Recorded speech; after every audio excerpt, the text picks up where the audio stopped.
Welcome to big TV. So రీసెంట్గా మనం incidents అన్నీ చూస్తూనే ఉన్నాం. కాంట్రవర్సీలు, హత్యలు, పొలిటికల్ ఇండస్ట్రీలో జరుగుతున్నటువంటి విభేదాలు, సినిమా ఇండస్ట్రీలో ఇలా రకరకాలుగా వార్తలు వస్తూనే ఉన్నాయి. మీతో పాటు నాకు కూడా కొన్ని సందేహాలు ఉన్నాయి. అవన్నీ డౌట్స్ క్లియర్ చేసుకోవడానికి మనతో పాటు ఉన్నారు doctor T Subhashini, high court advocate. So మేడంతో మాట్లాడి అసలు ఏం జరుగుతోంది, ఎలా ఉండబోతోంది, రీసెంట్ ఇన్సిడెంట్స్ అన్నీ, ట్రెండింగ్ టాపిక్స్ అన్నీ కూడా ఒకసారి క్లియర్ చేసుకుందాం. హాయ్ మేడం, నమస్తే. నమస్తే. సో మెగాస్టార్ చిరంజీవి ఇటీవల సినిమాలో ఈవెంట్లో చేసినటువంటి కామెంట్స్ ఇప్పుడు అందరూ అగెనిస్ట్గా చూస్తున్నారనమాట. అంటే అఫ్కోర్స్ నేను మెగాస్టార్ ఫ్యాన్నే. అయితే ఎక్కడ నిజం చెప్పాలంటే చిరంజీవి గారు ఎక్కడ కూడా నోరు జారు, జాగ్రత్తగా ఆచితూచి మాట్లాడే రకము. ఆయన అసలు ఎవరితో కూడా పెట్టుకోరు అనమాట. సో ఆయన చేసినటువంటి వ్యాఖ్యలు ప్రజెంట్ ఎలా చూడాలి? మా తాత మంచి రసికుడు, హాస్టల్ వార్డెన్ అయిపోయాయి, నేను నిజంగా నాకు కూడా ఒక కొడుకు కావాలని అనుకుంటున్నాను. నేను చాలాసార్లు అది అంటే రివైండ్ చేసి చాలాసార్లు చూసినాను. అది ఒక అంటే హీఈస్ ఎ స్టార్ ఆఫ్ చాలా చిన్న స్థాయి నుంచి చాలా పెద్ద స్థాయికి వెళ్ళిన వ్యక్తి. అన్ని ఇయర్స్ కూడా సో ఎక్స్పీరియన్స్డ్గా అంటే ప్రజలతోని మాట్లాడాలి, ఒక జవనియల్గా, ఒక ఆహ్లాదపూర్వకంగా మా తాత కూడా ఇలా ఉండే అన్న ఉద్దేశంతో తీసుకొచ్చిండు. ఆయన బుక్ అయిపోయింది పాపం. అంటే వేరే వాళ్ళు దాన్ని ఒక నెగిటివ్గా తీసుకొచ్చేసి ఇలా అంటారా అన్నది తీసుకురావడం జరిగింది. అదేవిధంగా అంటే ఆడపిల్లలది విషయంలో కూడా అలా తీసుకురావడం జరిగింది. అంటే ఆడపిల్ల పుట్టింది, కొడుకైతే వారసుడిగా ఉంటే బాగుంటుందేమో అని కొంచెం వారసత్వాన్ని దృష్టిలో పెట్టుకున్నట్టయితే అమ్మాయిలను కూడా అదే అకౌంటబిలిటీలో చెయ్యాలి. ఎందుకంటే విమెన్ ఒక్కరే పాప పుట్టిన వాళ్ళు ఒక్క పాపనే పెంచుకుంటూ వెళ్ళడం. ఎందుకంటే ఈ మధ్య కాలంలో మనం చూసుకున్నట్టే చిన్న ఫ్యామిలీ ఒక్కరే ముద్దు, రెండు హద్దు అని వద్దు అన్న నానుడి కూడా తీసుకురావడం జరిగింది. అంతకుముందు ఆపరేషన్స్కి గవర్నమెంట్ చాలా ప్రోత్సహించింది. ఎందుకంటే భారతదేశం పాపులేషన్ వైడ్గా అయిపోయింది కాబట్టి మనము compulsory for population eradication movement జరిగింది చాలా మటుకు. సో ఒక్క అమ్మాయే ఉంటే ముద్దుగా ఉంటే ఆమె ఒక డైమండ్గా తీర్చిదిద్దుతామని ఆల్రెడీ ఒక వాయిస్ ఇచ్చేసిండ్రు. షీఈస్ ఎ జ్యువెల్ అన్నారు. అంటే ఒక ముత్యం లాగా అన్నది తీసుకొచ్చిండ్రు ఒక పాపని. అమ్మాయి మీద ఒక స్టేట్మెంట్, చాలా మంచి పేరు కూడా మంచిది పెట్టిండ్రు. మనవరాల పేరు కూడా చాలా మంచి పేరు పెట్టిండ్రు. సో అంటే ఆ భావనతో ఉన్న వ్యక్తి కాబట్టి ఆయన కావాల్సుకొని ఏమీ అది అంటే తప్పు దారి అనుకోవాల్సిన అవసరం లేదు. జనరల్గా ఏంటంటే ఒక పాప ఒక బాబు ఉంటే బాగుంటుంది ఇంటికి అన్నది ఒకటి తీసుకొస్తారు ఎవరైనా సరే. బట్ ఇక్కడ ఏంటంటే ఒక పెద్ద స్టార్ కాబట్టి, మోస్ట్ ఆఫ్ ద సీనియర్గా ఉన్న వ్యక్తి కాబట్టి అబ్బాయి వారసుడిగా ఉంటే బాగుంటుంది అన్న ఒక వర్డ్ వేయడం ద్వారా అది నెగిటివ్ అప్రోచ్లో వెళ్ళిపోయింది. ఆల్రెడీ చాలామంది కామెంట్స్ కూడా చాలామంది పెడుతున్నారు. అంటే అమ్మాయి అయితే వారసురాలు కాదా, అబ్బాయి వారసుడా, ఇట్లా వీళ్ళు ఎందుకు వేరియేషన్ అనే టైప్. అంటే ఇప్పుడు ఎక్కడ కూడా అమ్మాయిని వేరే ఇంటికి పంపించేస్తారు కాబట్టి, సో నా ఇంట్లో పుట్టిన వ్యక్తి ఎవరైతే అమ్మాయినా అబ్బాయినా ఇక్కడ వారసత్వానికి అబ్బాయినే ఎక్కువ. ఎందుకంటే మేల్ మన అంటే భారతదేశంలో ఎక్కువ స్థాయిలలో ఎవరింట్లో అబ్బాయి ఉంటే ఆ వ్యక్తి వారసుడిగా కిందనే పరిగణించబడ్డ ఆ వాతావరణంలోనే చిరంజీవి గారు ఉన్నారు ఇప్పుడు. అంటే ఆ మైండ్ సెట్తో ఉన్నారు కాబట్టి ఆ వర్డ్ అన్నారు. ఇప్పుడు మోడ్రన్లో ఉన్న ఇప్పుడు రామ్ చరణ్ని మీరు సేమ్ పాయింట్ రామ్ చరణ్ అడగండి, ఆయనే నా బిడ్డ చాలు అని చెప్తారు.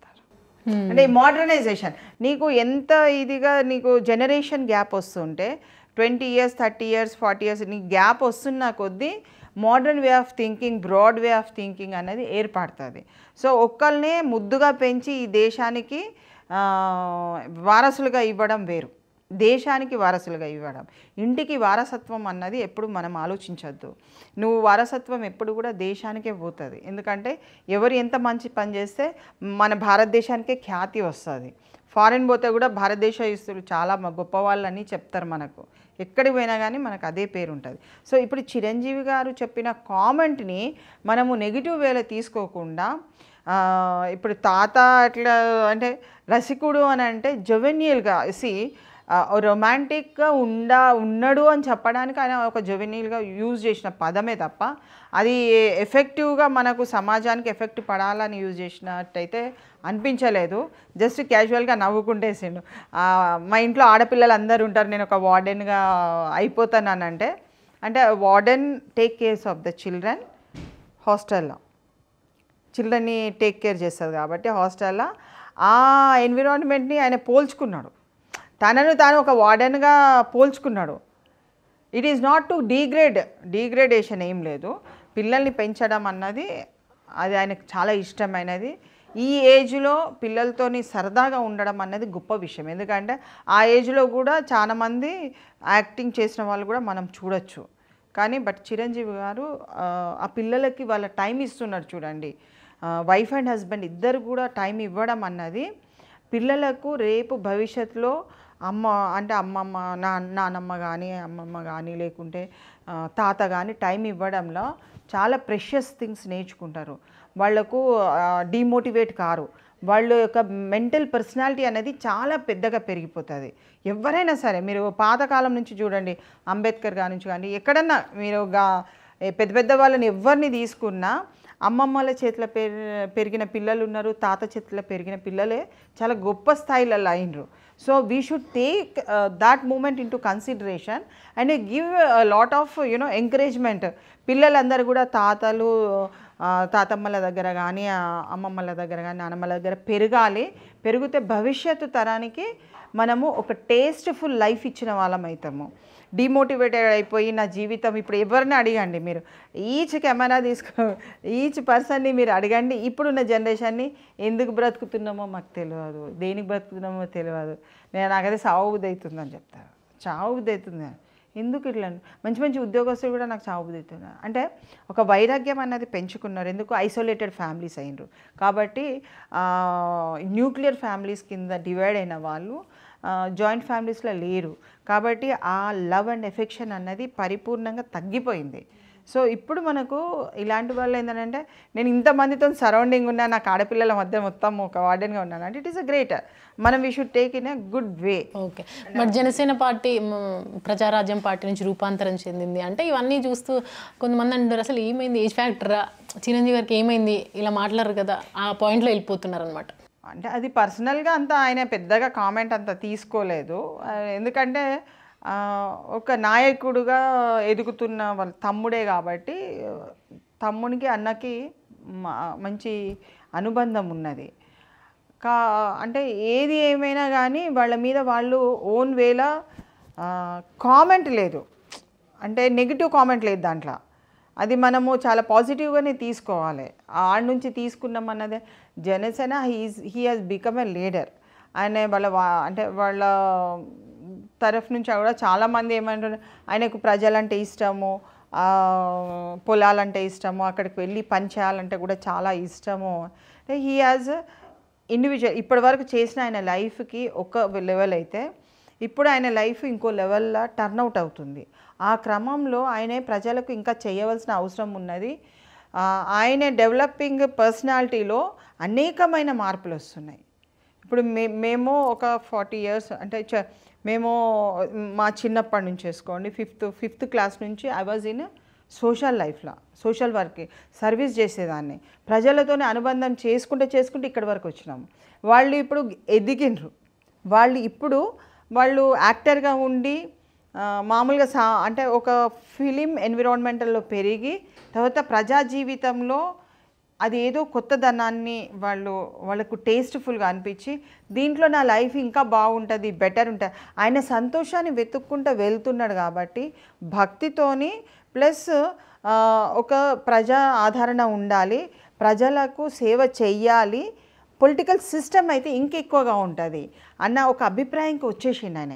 కాబట్టి ఒక అన్నగా he cannot take away his carrier. ఆయన ఒక అస్తిత్వాన్ని అన్న ఏ విధంగా కూడా హాని తలపెట్టలేడు. కాబట్టి ఆ ఉద్దేశంలో మనం తీసుకోవాల్సిన అవసరం లేదు. జనరల్గా ఏంటంటే హీ స్పీక్స్ వెరీ ట్రూత్ఫుల్. నేను ఒక మిడిల్ క్లాస్ పర్సన్ని, నా ఆలోచన ఏముందో తెలుసా అన్న విధంగానే మాట్లాడుతున్నాడు. ఆ ట్రూత్ఫుల్నెస్ ఆయన వే ఆఫ్ అప్రోచ్లా చిరంజీవి గారిని నిజంగా చూస్తే ఒక ట్రూత్ఫుల్ లైఫ్ని మనం చూసినట్టుగా అనిపిస్తుంది. నేను ఇప్పటికీ కూడా సబ్బులు ఏమైనా అయిపోతే కూడా సబ్బులని తీసి మధ్యపెట్టి ఇలా చేస్తాను. అంటే మన మిడిల్ క్లాస్ ఫ్యామిలీస్కి అలా అలవాటు ఉంటుంది, మనం దాన్ని పోగొట్టుకోలేము. అంటే that is what the original thing what he's telling, we should appreciate it. అంతే ఆ కేటగిరీలో అక్కడ వరకు వెళ్ళిన అంటే పెద్ద హోదాలకి ఫైనాన్షియల్గా అన్ని కెపాసిటీస్ సంపాదించుకున్నా కానీ నా లైఫ్ ఇది, నేను మీరిచ్చిన లైఫ్ని నేను ఇలా పొదుపుగా కూడా నేను చేసుకోగలుగుతున్నాను, నేను ఇలా ఉండగలుగుతున్నా. అతిక ఆవేశపడో లేకుంటే అధికంగా దాన్ని దుర్వినియోగం చేయలేదు అన్నట్టుగా ఆయన he is exhibiting. That is a very good. న్యాచురల్గా ఉంటే ఇంకా మంచిదే, అన్యాచురల్గా ఉంటే మన వాళ్ళు తట్టుకోలేరు. ఆ దాంట్లో మీద కూడా పెద్ద కామెంట్స్ చేసేస్తారు, చాలా కామెంట్స్ వచ్చేస్తాయి. కాబట్టి ఒక వ్యక్తిత్వాన్ని మనము హర్షించవచ్చు. ఆ చిన్నదాన్ని మనం పెద్దగా చేసి వైరల్ చేసి డిఫేమ్ చేయవలసిన అంత అవసరం లేదు అక్కడ. రైట్. సో అది చూసారు కదా, అడ్వకేట్ సుభాషిణి గారు చెప్పినటువంటి వ్యాఖ్యలు. ఆమె లైఫ్ ఎక్స్పీరియన్స్తో కానీ ప్రొఫెషనల్గా ఉన్నటువంటి ఎక్స్పీరియన్స్తో కానీ హౌ హ్యూమన్ షుడ్ బి అన్నీ చెప్పారు ఆవిడ. చట్టపరంగా ఎలా ముందుకెళ్ళాలి, అమ్మాయిలకి ప్రాబ్లమ్స్ వస్తే ఎలా ముందుకెళ్ళాలి, జెన్యున్గా రిలేషన్లో ఎలా ఉండాలి, ఇవన్నిటి గురించి కూడా క్లారిటీ ఇచ్చారు. రీసెంట్గా జరుగుతున్నటువంటి ఇన్సిడెంట్స్ అన్నిటి టాపిక్స్ మీద కూడా అందరికీ అవేర్నెస్ కల్పించేటట్టుగా మాట్లాడారు ఆవిడ. Thank you madam, thank you so much. For more videos like this, subscribe Big TV channel.